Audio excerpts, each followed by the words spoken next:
welcome back to another Stitches and Scribbles video. Today we're going to be finishing up the Tik Tok cardigan.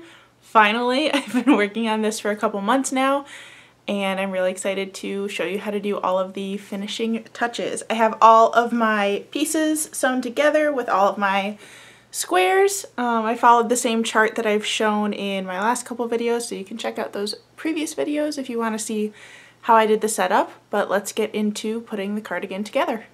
Alright, sorry for the lighting here. I had to spread out the whole sweater on the floor so that I could see where to sew. So I'm going to start by sewing the front pieces to the back right there. The back is the really long piece and the front cardigan sections are the ones with the little triangles in them. So I'm going to start by sewing up the seams right in the corners. Then I'm going to sew up the sleeves along the side just like that.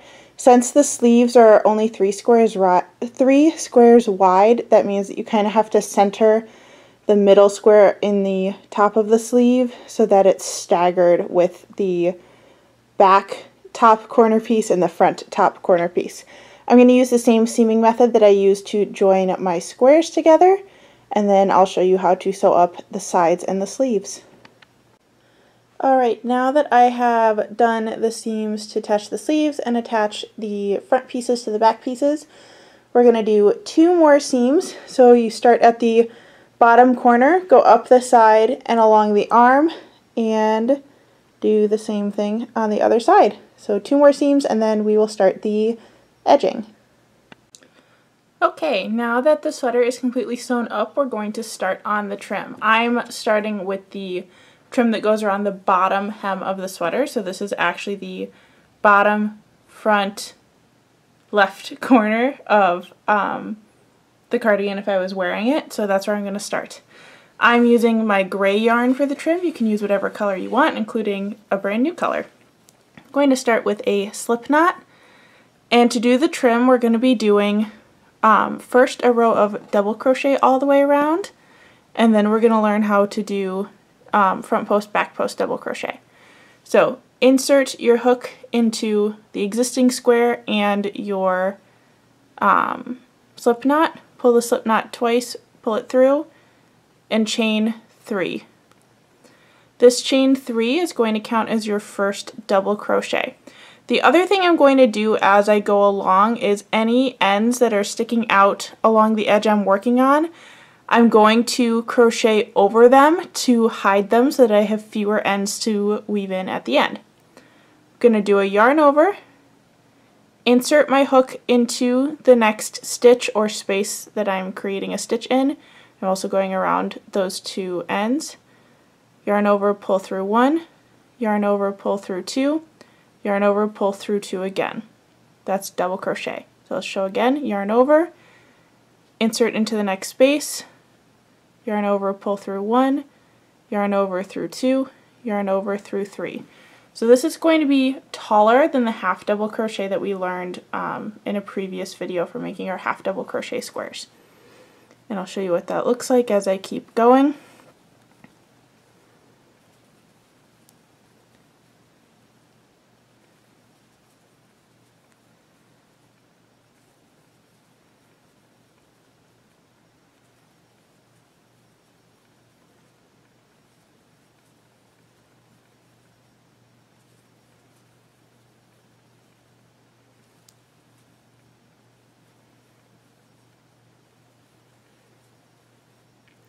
For the regular crochet squares and the Tunisian squares, you can do 1 stitch in each previous stitch because it's going to look about the same.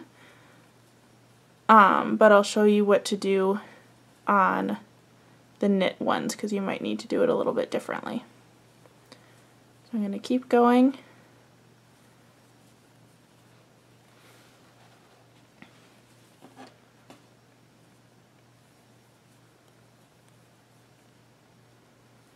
You can see as you go along, you'll end up hiding those strings that are sticking out so that you have a few fewer ends to weave in at the end, although there will be a lot with all those squares.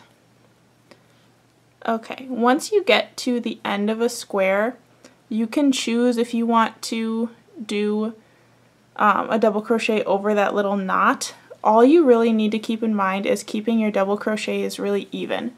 So since this one is along a crochet square, they're all pretty even anyways, but you may have to adjust for like the knit squares and not do one in every stitch so that those stitches lay flat. So like in this case, I skipped over the knot between the two squares, and that ended up not leaving very much of a gap. I'll show you what it looks like when you get to the knit stitch. Alright, so doing those double crochets into the knit stitches are where it gets a little bit trickier, so I'll show that one a little bit more closely.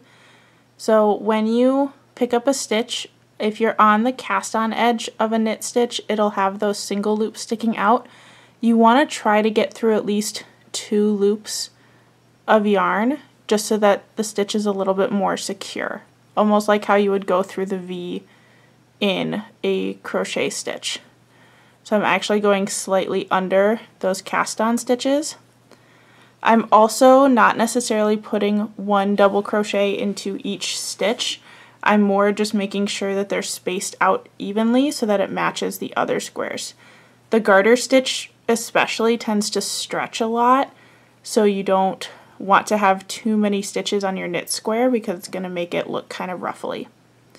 You're going to continue the double crochets along the bottom edge until you reach the front corner on the other side. Alright, once you have gone all the way around once, or all the way across the bottom, we're going to start the front post, back post double crochet. So you're going to start by chaining 2 at the beginning of the row instead of 3, because the front post and back post stitches are a little shorter than a regular double crochet. We're going to start the same way with a yarn over, but instead of going into the stitch like you normally would, we're going to go around the post of the stitch, and this is a front post because we're going in front. Then you complete a double crochet just like normal, and you should see it stick out like that. Now we're going to do a back post double crochet. So instead of going under the front way like we did before, we're going to go under through the back and then complete our double crochet. Let's do that one more time. Yarn over, front post double crochet, yarn over, back post double crochet, yarn over, front post double crochet, yarn over, back post double crochet. Sometimes those back posts are a little tricky.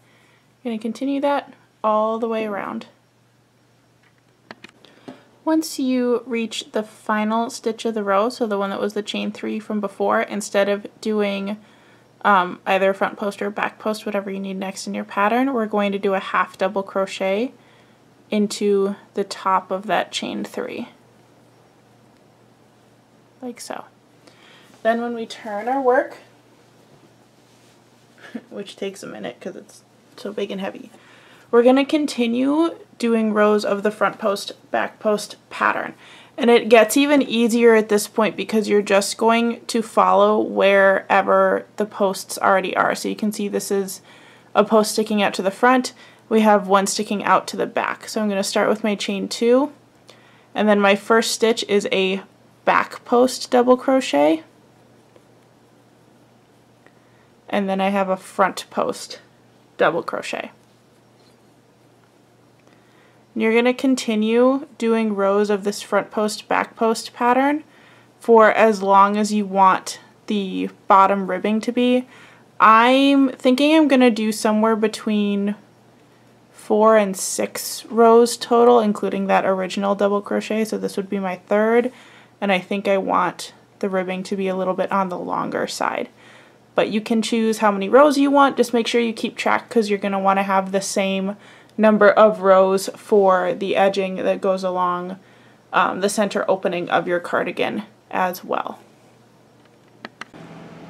Alright, I have finished up my bottom edge ribbing. I'm going to do the same thing along the opening of the cardigan, so the part that goes down your chest and around the back of your neck. It's exactly the same process as before. I am using a different color for this section, so I'm using my green for this one. So I'm going to start with that slip knot again, and instead of starting with the end of a square, I'm just going to start those double crochets on the bottom ribbing. So start with that chain 3 and then start doing those double crochets all the way across as my first row, and then start the front post back post pattern. So I will show you what that looks like when it's done.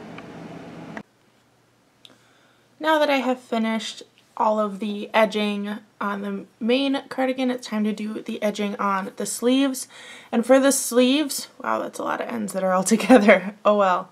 For the sleeves, we do want to cinch the ends in a little bit. The end of a sweater sleeve usually isn't this wide. It kind of like crunches in on itself so that it fits around your wrist. So we're going to do that by using almost the same method that we used for the other ribbing. It's just slightly different.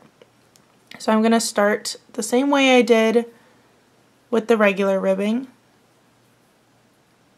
So pulling through and chaining 3. But now when I place my stitches, I'm going to insert, yarn over, pull through 1, and then insert again, yarn over, pull through 3, yarn over, pull through 2. And this is a double crochet 2 together. I'm going to alternate between regular double crochets and the double crochet 2 together. So here's a normal one. Got to pull out some yarn. Should have done that first. Alright, and now we're going to do the double crochet 2 together,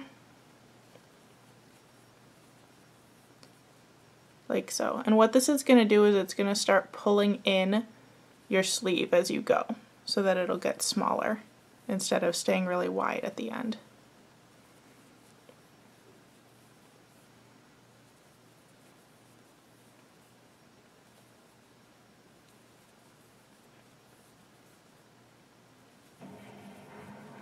You're going to keep doing that all the way around your sleeve, and I'll show you what to do when you get to the end. Once you have gotten to the end of your row, you're going to join in the round with a slip stitch into that original chain 3 that we used in place of a double crochet. And that's what's going to make it go into a circle. So to start the next row, you're going to start with a chain 2 because we're doing our front post back post again. So you'll start with a front post and a back post and keep going around. Once you get back to the end of the row again, you're going to slip stitch into the second chain and then just keep going as you would normally and do the same length for your cuff as you did for the edging of your sweater. You might want to go a little bit longer for the cuff edging, especially if your sleeves weren't quite long enough. So this is a really easy way to adjust for that. You're going to repeat the same steps on the other sleeve, and then I will show you the finished product when that's all done. Alright, and here is the finished sweater. I think the only thing I would fix is that the sleeves on mine ended up a little bit big. You might not have that issue depending on what size squares you used and how tall you are, everything like that. Mine ended up a little bit more like balloon sleeves than what I originally had in mind, but that's okay. It turned out really cute and cozy and comfy. I love how long it is. If you wanted a cropped version, which is like the more popular thing right now, you could probably only do 3 squares down instead of 5. I think a normal like hip length cardigan would be about 4 on me, but I wanted the extra long one just because I like long cozy cardigans.